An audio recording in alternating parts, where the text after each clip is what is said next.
In an increasingly superficial, apathetic and materialistic society, issues of faith and Christian values are often seen as outdated and unfashionable. To find out whether a more spiritual approach can provide a fulfilling alternative, the BBC invited 5 contemporary men to spend 40 days living at Worth Abbey, a Roman Catholic monastery in Sussex.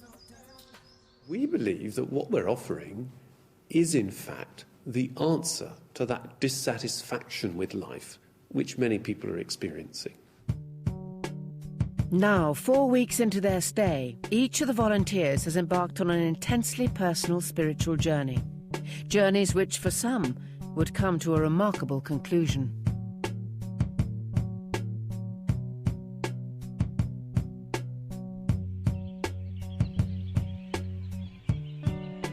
Life in all Benedictine monasteries is based on the rule of St. Benedict, which was written early in the 6th century as a practical and spiritual guide to monastic living. As well as working and eating with the monks, the new arrivals are required to attend church 6 times a day, starting at 6:20 every morning. Fresh from a job in the soft porn industry, 29-year-old Tony Burke arrived at the monastery as a non-believer, keen to challenge the religious beliefs of the monks. I'm not a bigot. I want to be convinced. If they can't convince me, I'll just go away from this thing unconvinced. You know, that's my challenge to them, and in return, their challenge to me. But after 4 weeks' total immersion in monastic life, Tony has grown to like the monks and respect their values.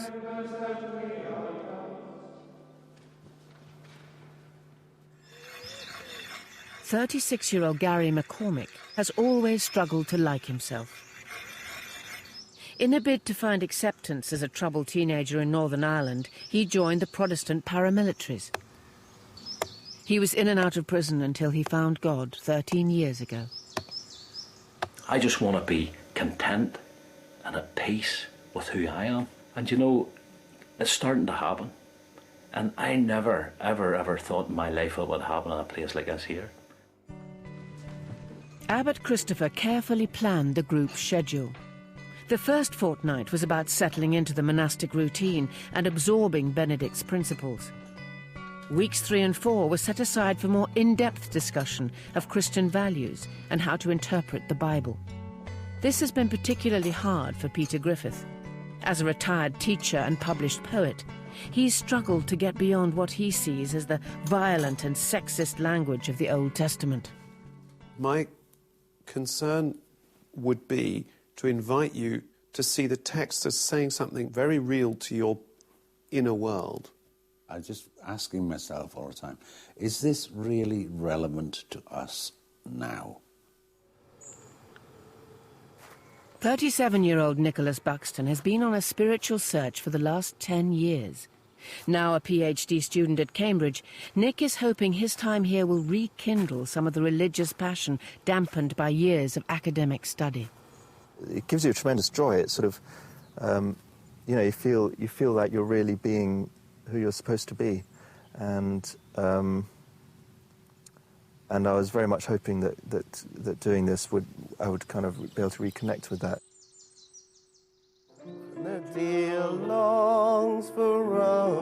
Anthony Wright is 32 and works for a legal publishing company.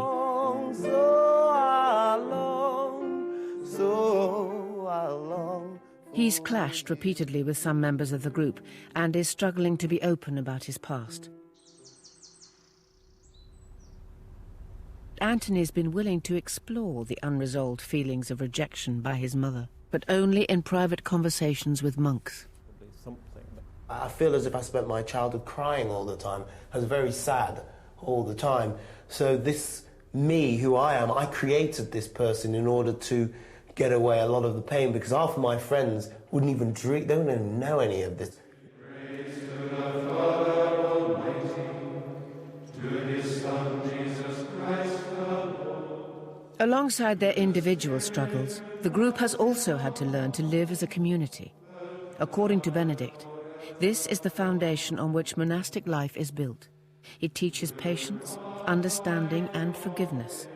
For Anthony and Gary in particular, it's not been easy.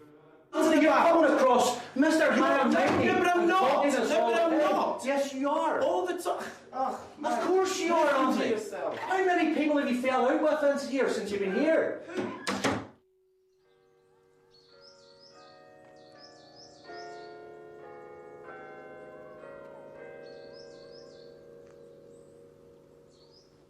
It's at the beginning of the 5th week, just before the regular morning session with Father Luke, that tensions between Gary and Anthony finally boil over. Even before the whole group is assembled, Anthony has walked out and is refusing to attend.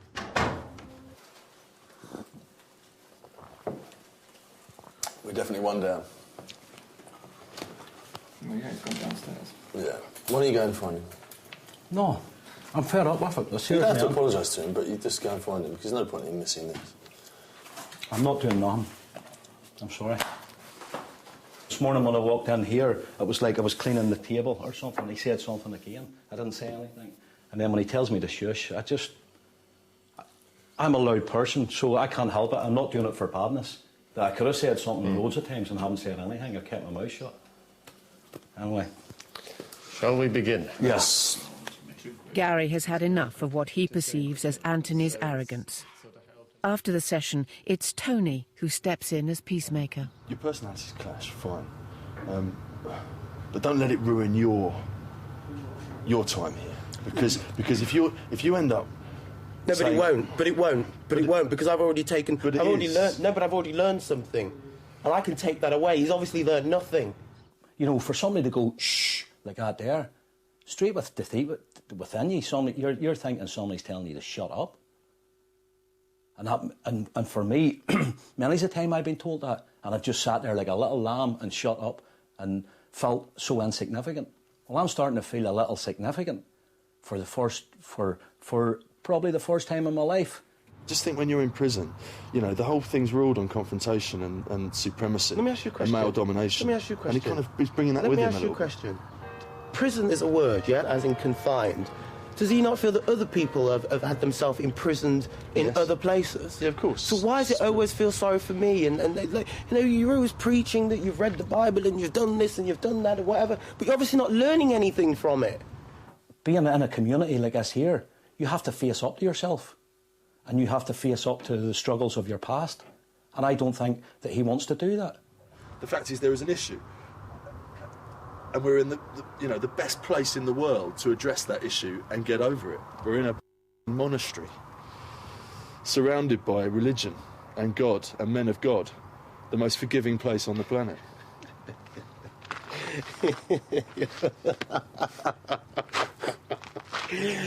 Here endeth the list. You know what I have to tell you? You're good, you know. I have to give you that. You're good, you know. Thank you very much, Tony. Fine. Oh, dear, man.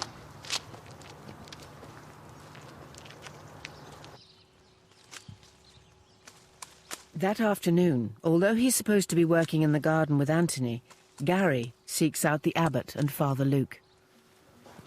All right, Abbot. Yeah. The other day when you asked me to bring up about the community meeting, I'd done it on a Thursday evening, and I think it would be very appropriate at the present time if we had a community meeting.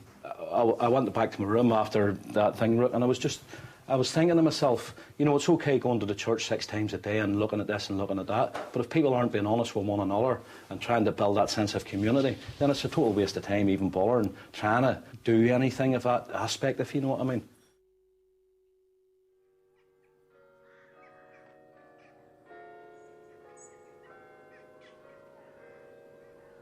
That evening, Gary gets his meeting. So, Gary, I think it was sort of coming from you originally. Yeah. Would you like to say what? But obviously, at the present time, there's something between Anthony and myself. I would like to be able to put input, and for him to put input into my life to try and sort it out. You see, that's why I don't want to get involved in it. It's already happened. You know, I've already been told I'm not liked. I've already been told this. I've already been told that. I've been told the whole thing already. See, I've already been discussed by people in the group as well, whereas I have not done that with anybody, right? All these issues and these things have already happened, and it's why I don't want to go there with it. I'm quite happy just to let it lie in my head, let 11 days go, and me just get off this, out of it. Why are you avoiding the issue? Gary, I just really don't want to talk to you anymore. Simple as that, really. I don't really want to talk to you, but I'm making an effort to do it. There we go. We're both happy. Because you... No, neither of you are happy. Listen, no, I'm not happy. Because I'll tell you the reason why... Do you see, here we go again? How long? Don't raise your voice, mate. You know, that does not go anywhere to solving anything, because it's just a load of raised voices. If I can't put my point across, what am I supposed to do? Sit there like a little lamb? No one should leave, but there's no point in you trying to resolve this, because it's an impossible task. Anthony, could I come in? I'm no interest in talking to Gary. I really didn't want to go there with this.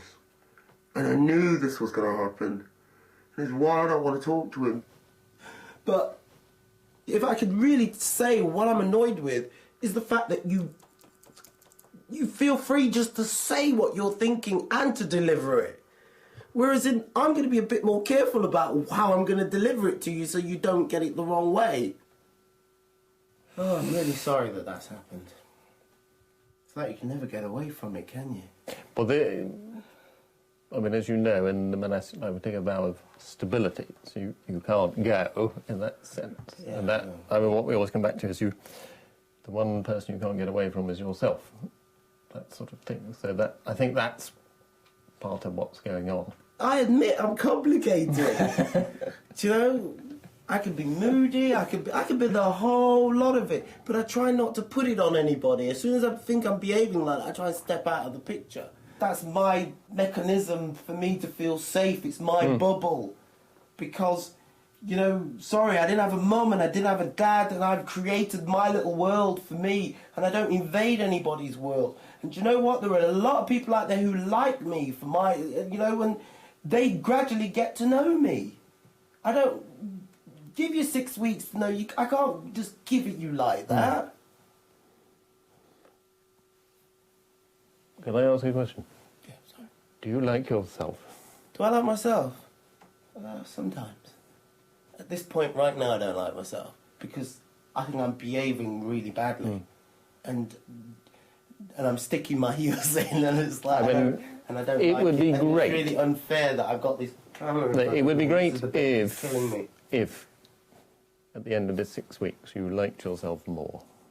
Well, I was liking myself. Even before that, okay. I was liking myself more, but I didn't want to have to meet this confrontation. Yeah. It's not that I dislike him. I don't dislike him. I don't dislike him. That's what he was trying to say to you, and I think you did hear it, didn't you? Well, I wasn't listening at the time. I heard what he said. Yeah, you did but sort of hear it. I wasn't listening at the time. I need to go away and pray a little bit. Sure. My thought is that God has got something in store, but I'm not quite sure what it is. Yeah. Dying to know what that is.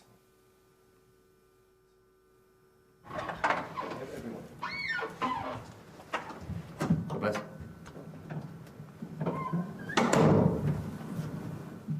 I feel quite numb because I don't know how to handle that situation.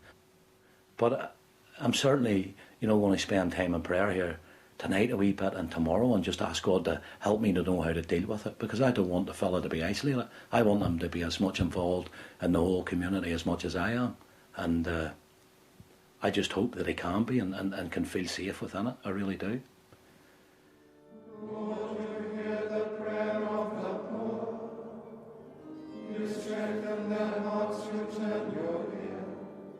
The following morning, tensions are still running high. The group is scheduled to visit a neighbouring monastery, a charter house of the Carthusian order, and the abbot will not let the argument disrupt his plans. Father Luke debriefed me on last night's meeting and said it was a difficult meeting, and I don't think anybody denied it was a difficult meeting. But what I'd do is two things, really. One is just press a pause button for last night's meeting and then say something about the Carthusians. Here's the first part of my pause button, really, which comes from those last chapters of the rule. By following this path, they try to be first to show respect to one another with the greatest patience in tolerating weaknesses of body or character. They should even be ready to outdo each other in mutual obedience, so that no one in the monastery aims at personal advantage, but is rather concerned for the good of others. So I just want to leave that there, press that pause button, and just say a bit about the Carthusians who you're going to visit now. The balance of their life, it's got the same contents as ours, with which they bake a very, very different cake. They have more time on their own and less time in community. They're much more like monks who are hermits. The monks at Parkminster do not usually open their doors to visitors and have only agreed as a favour to Father Christopher. For the group, it's a unique opportunity to experience monasticism in its purest form, which Father Christopher hopes will inspire them on their own spiritual journeys. Parkminster is home to a community of 25 monks. The group is to be shown around by Father Cyril, the novice master. The monastery itself consists of individual hermitages built around the cloister, which at 1/4 mile each side is the longest in Europe. The monks here spend 18 hours a day alone in their rooms, working, studying and praying in silence. They will only leave their cells 3 times a day to attend church, where they sing God's praises, mostly in Latin.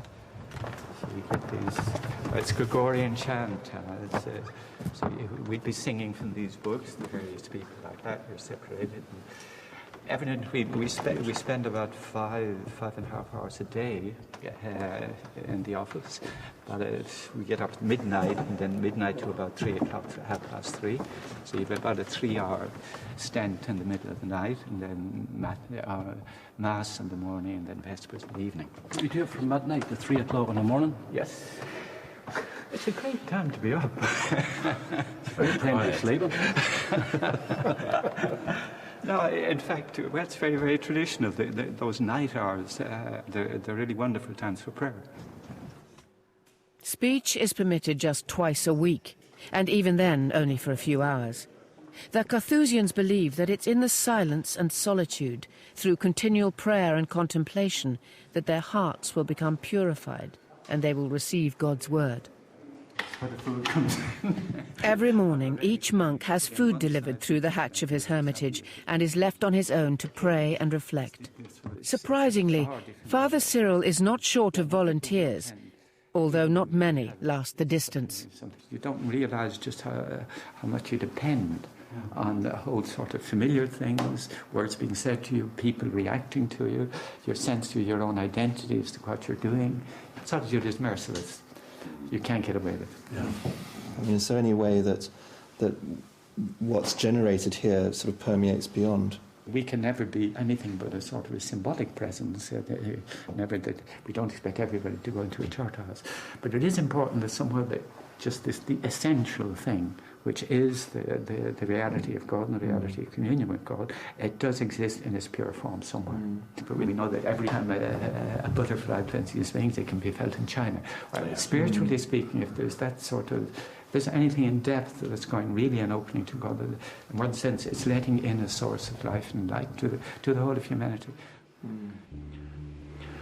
While I was there, I felt absolutely awestruck, and I felt dizzy. That singularity of purpose is taken to the ultimate extreme. I was inspired and at the same time confused, because it provoked such an intense reaction in me. Thank you, Father. It's been a great privilege. I'm absolutely awestruck. The degree to which the religious life is either truly sane or completely bonkers is just pushed up to the absolute limit. I mean, that's when you really have to decide what's what and what isn't. And the scary thing is that being there this morning, that place made a lot of sense.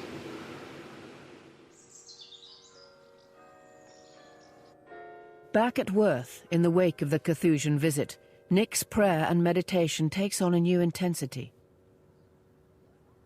And he's not the only one to have been affected. I was speechless pretty much the whole way through. I'm learning and witnessing some incredibly valuable things. You know, I need to go back out and apply some of this stuff to my life and to the lives of the people that I come in contact with. For Anthony, meanwhile, it's time to address the fallout from the disastrous community meeting. His spiritual guide, Father James, is keen to explore why Anthony seems to provoke such a negative reaction from some people. Can I ask this question?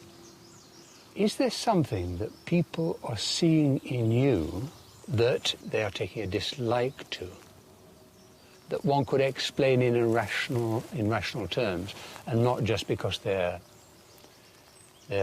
bigoted or prejudiced or whatever? Is there something... I think sometimes people see in me something they want, but because they can't have it and I have it, they don't like it. But could there possibly be something that they are seeing which isn't just envy? Don't know, what do you think it is? Oh, I wouldn't begin to know. I don't know. Because I don't know. Well, I'm speaking personally now, because I don't think it's all envy. I think some people just think I'm arrogant. Well, you've said cocky before. Yeah, cocky, but you know what? Lots of people would be damn liars if they didn't say they were cocky within themselves. But everybody's cocky in some kind of way. What I'm trying to get to the bottom of is the cockiness of Anthony, and to see if that could be a clue to something in his personality which other people react to. So, for example, we've got Joe Bloggs over there, and we've got James here. Okay. And James is cocky, and I'm cocky, and Joe Bloggs thinking, that guy thinks a lot of himself, and it rather demeans me, it puts me down a little bit. Mm-hmm. So I'm going to have a go at him. No, I'm not like that. Could it be that? No, I'm not like that. I never generally go and have a go at somebody. I tend to keep it inside. I tend to keep it inside. But it's the regal mystery, which is suggestive. It's the regal mystery, which is suggestive. I keep it inside. I'm better than you, mate. Well, no, I'm better than you, mate. No, that's not true. That's not true. I don't like where you're going with yeah, I know you don't. I want to discover what it is. I don't know what it is. What it is. No, but why do people react to you that way? I am good at... all right, then, we'll sum it up. I know I have a presence. You have? I have a presence. I can walk into a room and have a presence. Yeah, absolutely. And I know that. Now... No, and it's not like that at all. It's not like that at all. It's the suit. It's not like that. It's a confidence thing. Now you see, this is the conversation that we're going that you are not going to get a good reaction to because you're barking up the wrong tree. No, because that's making me sound like I'm an arrogant little twat. And I'm not like that at all. And I really, really take offence to that.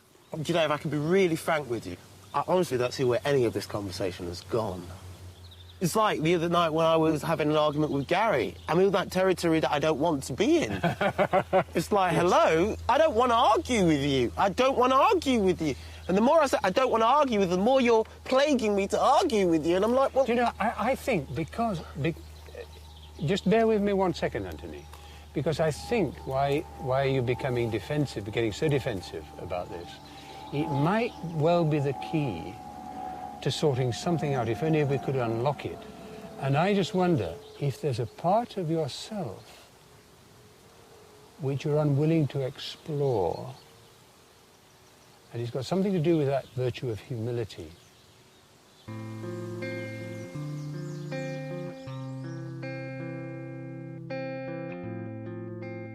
Benedict believed that to know God, a monk must first know himself. And silence, obedience and humility are the tools he gives them for the never-ending struggle with their own egos. A struggle which Anthony seems now to have engaged with. Meanwhile, Gary has been summoned by the abbot. It would seem from what's been reported to me that by any normal standards, the way that you and Anthony behaved towards each other was not acceptable. Would you agree with that? Yeah, definitely, yeah. And certainly within a monastic context, even less acceptable. So what do you see as being, behind that? What I can say is that last night, I've come from that background. Although I haven't been involved in that sort of stuff for a long time, but in and out of prison, you're faced with that every day. What now are you referring to? Faced with? A confrontation, like it was, yes. Most times it just ends up in fisticuffs. But part of what I think is he doesn't like my honesty, because I'm a rough and ready person and very honest and open. And he doesn't know how to handle that. But as you admit yourself, you're very open in that way. Yeah, but that is me. But I can't. Yeah, I agree. But what I'm saying to you, Gary, is maybe one of the things you're learning is that sometimes you have to modify that to suit the different personalities. You have to adapt to seeing that he does not interpret your directness as being a good thing. And so in your dealings with the other people, and this is straight out of Benedict's rule, there has to be this constant adapting to the personality of the other person. And I think that for you is the big challenge. I think the challenge for Anthony is, as you're saying, to be more open. But you can't use your personality to force that out of him. You just can't. Yeah.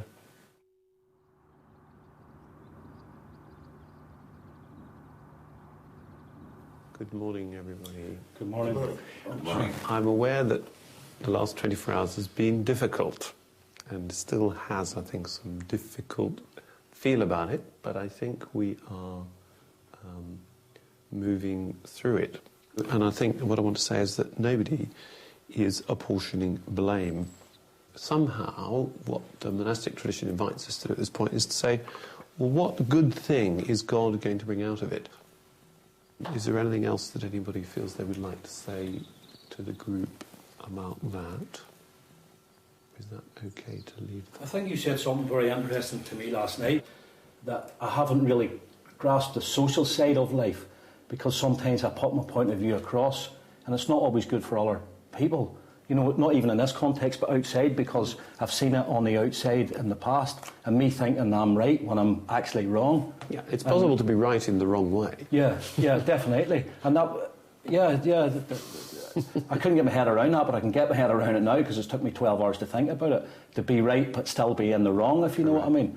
And I think from that context, that, if I can change that in my life, I'll be so happy. I think it's also the deconstruction of the ego as well, which I think comes into it more than anything else, the humility thing. Because I can protect myself by my ego sometimes, which I think is not always a positive thing. Right. There are times it is, but there are also times it's not, and I'm aware of it. So I'd say the humility thing. Yeah. The two people with the most deprived and wounded upbringings have collided in the last 24 hours. And I think that could well be the first time that each of them's got into this kind of a rage and learnt to modify their own behaviour and their own coping in a way that's made them bigger people. Anthony, put a wee bit over the soil, mate, and then I can sort of take it up a bit. I'd like to think that somehow that's something to do with the monastic framework. So I'm feeling a little bit sort of encouraged, hardly dare to think that maybe this is going to hold and go deep and long, but I think it will. I'm going to start watering all of this, the other stuff. Yeah. With the men once again feeling positive, it's time to start considering how what they've learned here will affect their lives back in the outside world.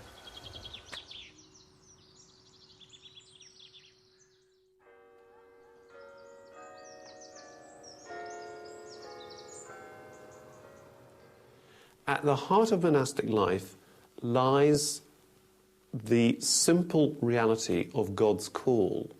And therefore our aim is to enable you to hear God's call. And the word we normally give to God's call is vocation. Vocation.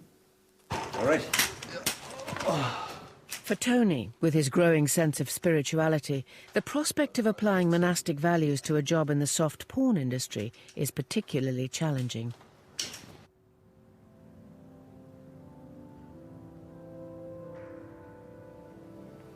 I had a strange one in church today.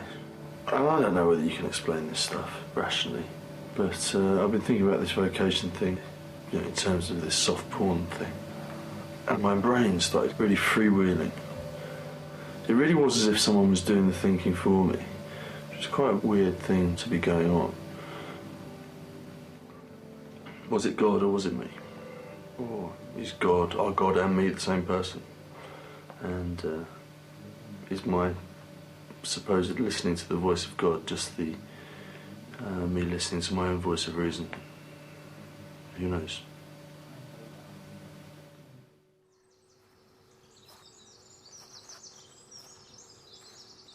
The question of vocation is also a tricky one for Nick.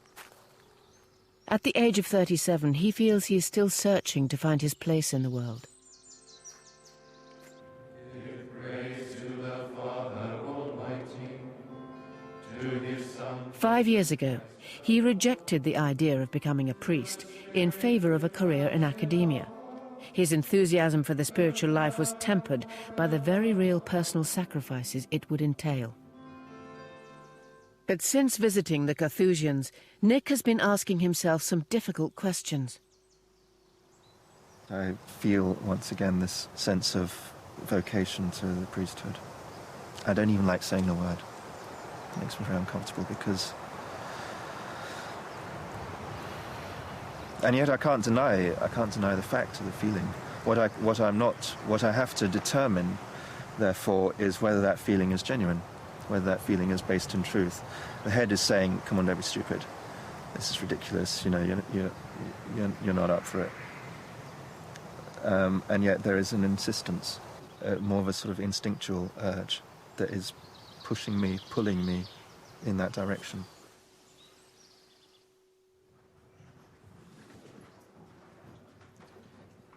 With only 2 days to go, Tony is growing increasingly agitated at the prospect of returning to his normal life. Aware that his past behaviour has been uncaring and even self-destructive, he's worried that what he's learned in the monastery may not be enough to sustain him. He decides to seek advice from his spiritual guide, Brother Francis, during their last session together. Gary said something to me earlier about what I'm going to do when I get back, job-wise. He said, "Are you going to give up? Are you going to give up your job?" You know, basically on kind of like moral, oblique, spiritual grounds. And I said, "Well, no, I'm not, because I'm not going to go sit in a church reading the Bible and eating, you know, pot noodles. You know, I need to live. I need to have. I need my lifestyle. You know." So I'm just a little bit worried. Part of me really wants to keep the whole thing alive and carry it through. And I know the part of me that the minute I get out, there'll be a little bit of like, you know, sort of been there, done that, and it will fade. I want to give you something to, I think, to help with what you've just described, really. And I think that over these last week, I think it is, you've been talking about vocation. And I think that's very important. And vocation's about, you know, discovering who you really are and maybe what you should really be doing. And I think that's what we try and do here, is to discover who we really are. And I want to give you this stone, this white stone. I think for several reasons. I think we've got our Christian name, we've got our family name, but we've got another name, and it's called our white stone name. And that comes from the book of Revelations, where the angel says that your name is written on a white stone in heaven.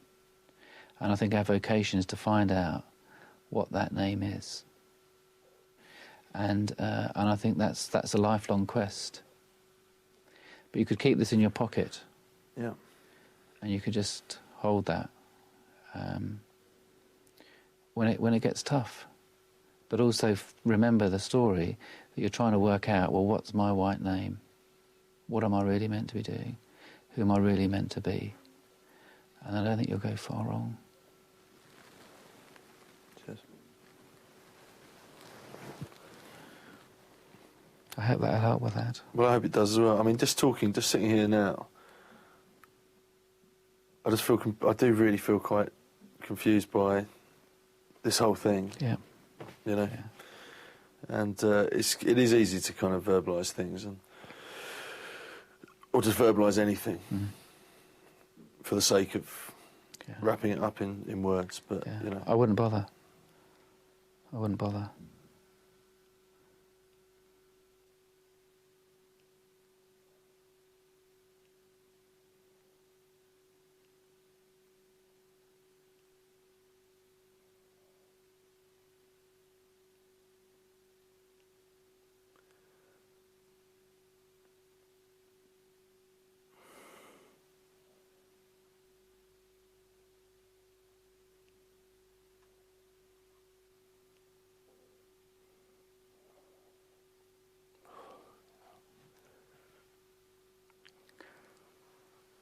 I think it's a big mystery, and we'd make a mistake to try and explain it away.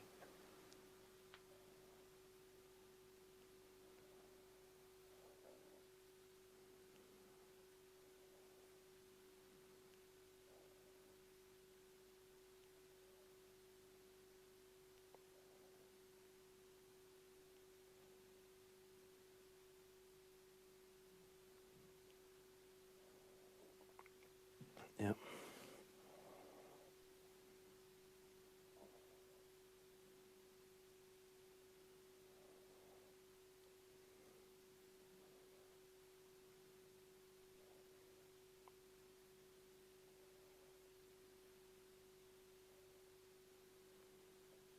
I feel quite odd. Do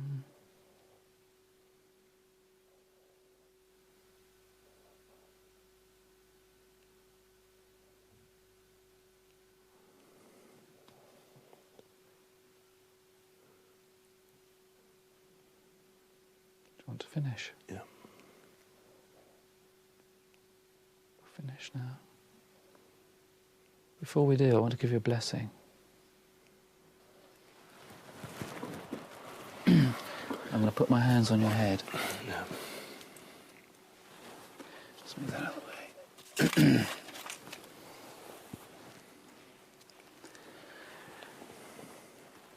Tony, may your soul calm, console, renew you. May the light of your soul guide you. May the light of your soul bless the work you do with the secret love and warmth of your heart. May the day never burden you. May dawn find you awake, alert, approaching your new day with dreams, possibilities and promises. May you go into the night blessed, sheltered and protected.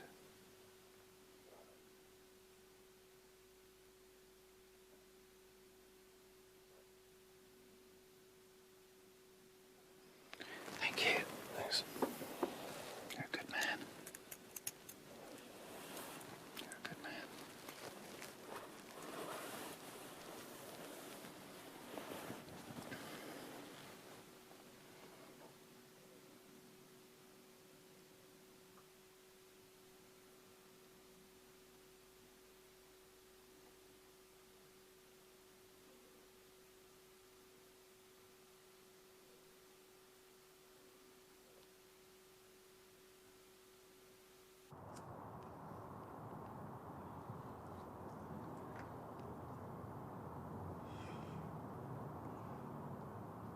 It's the weirdest experience I've ever had in my life.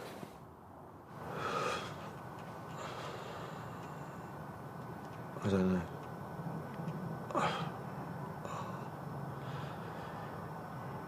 I think, you know, it was a religious experience. Quite profoundly.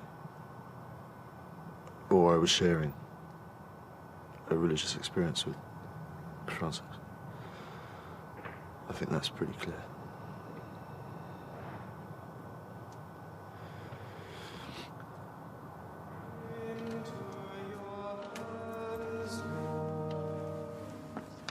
I commend my spirit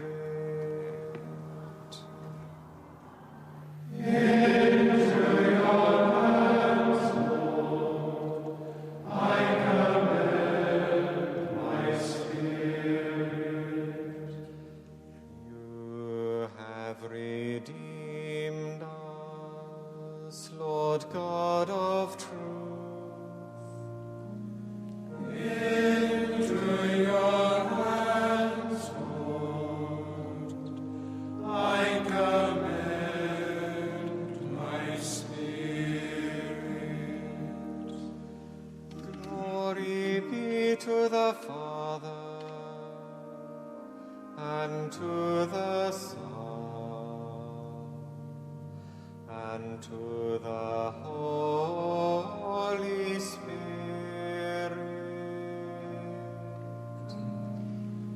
Into your hands, Lord, I commend my spirit.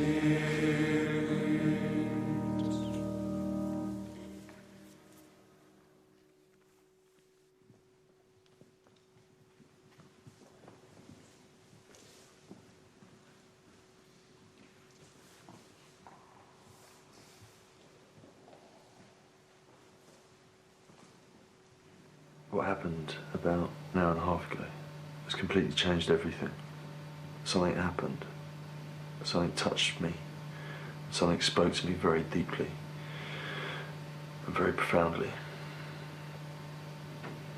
But I tell you something, right, and this is me talking. This isn't someone that wanted this to happen or expected it to. When I woke up this morning, I didn't believe in this. And as I speak to you now, I do.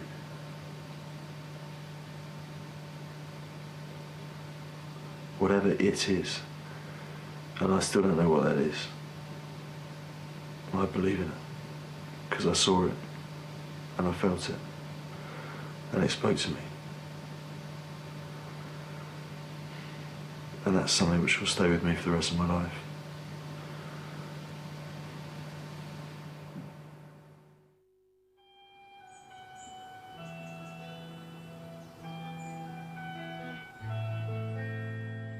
It's the group's last full day in the monastery. But I can honestly say that this is the best thing that I've ever done in my entire life. Because I wasn't happy, and I wasn't content with me. And I've learnt here that me's okay, me can be accepted. So whatever happens in the future, I'll always have this faith that I have now. And the future starts tomorrow. In the scriptures by the Spirit may we see the Saviour's face. Hear his word and heed his calling, know his will and grow in grace. I've been renewed, I feel renewed, which I hope includes both the sense of kind of regaining the ground that I felt that I lost, the sort of mission I came in to accomplish, and the sense of something new and going forward. So renewed, made new again.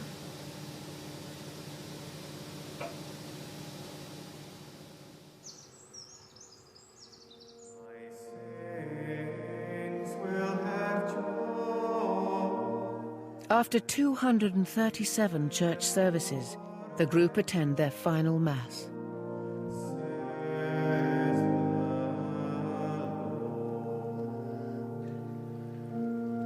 My saints will have joy and happiness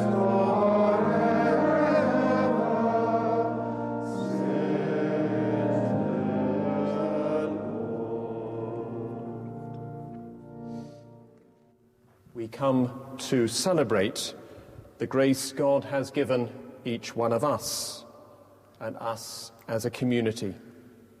And we celebrate this particularly tonight with Anthony, with Gary, with Nicholas, with Peter, and with Tony in their last Eucharist with us.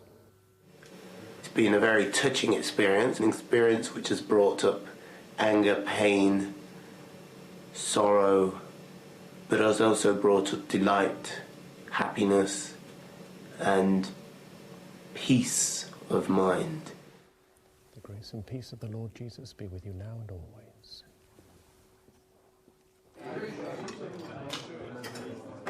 That evening, the monks lay on a farewell dinner, complete with wine and conversation. We have friends in high places. After that, we had the conference on obedience. I went to the shop twice too, and I never got caught. From the word go, you have 4 years to take final vows. Oh, I see. So, basically, you're given 4 years to make up your mind. It's been quite remarkable, not just their patience and their humour, but the care and the skill that they're invested in us, and the sincerity, which is a very underestimated virtue in our society, of this monastic life, is a thing that will abide with me forever. Well, thanks, Pete. Is that why I'm last then? Well, what I put in this will be short and sweet, as everyone has come to appreciate me as a man of very few words. There you go.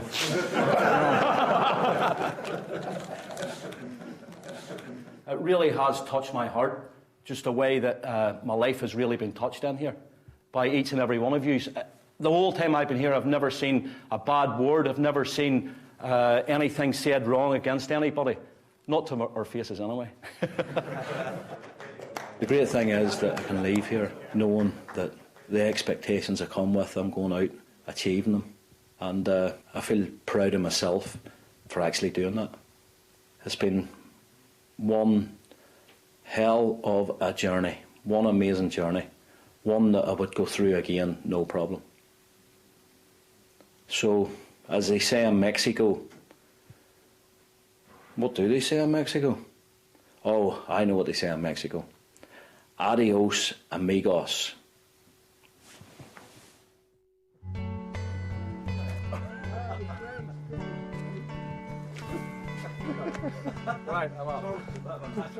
For us as a community, it's been a tremendously enjoyable, rich experience. The most wonderful thing to see was the way that the monks welcomed the five guys and just took them as they were. Put their teeth out. We've received a great boost to our self-confidence. We've learned a great deal about ourselves and a great deal about what we have to offer the wider world. And that was really pleasing for me and for all of us to experience, that intensity of trust, mutual support, and of love in the end. I think what struck us most was what St. Benedict said about Christian living 1500 years ago is still valid today, and not just for monks, but for everybody. What pub was that? We're just reminiscing about the summer of sweat. I can't believe it. I saw this guy, the state he was